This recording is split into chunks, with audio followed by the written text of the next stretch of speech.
మనము ప్రజాప్రభుత్వాన్ని ఎన్నుకున్నాము.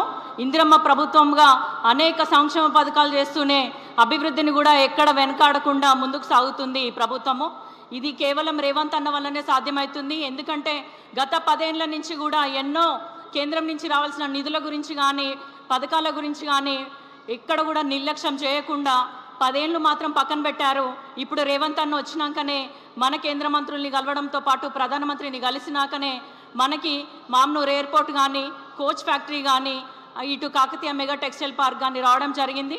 ఇంకా కూడా ఏదైతే ఎన్నికలప్పుడు వరంగల్ని 2వ రాజధానిగా చేస్తా అన్నారో అదేవిధంగా దాదాపు 6,500 కోట్లతోటి వివిధ అభివృద్ధి పనులకి మనకి నిధులు ఇవ్వడం జరుగుతుంది.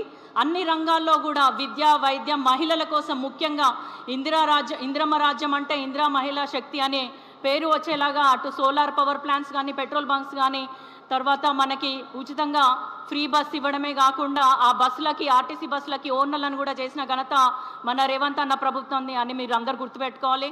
దాదాపు 8,00,000 కోట్ల అప్పులున్నా కూడా అటు సంక్షేమం ఇటు అభివృద్ధి 2 చేస్తూ ముందుకెళ్తున్నాము.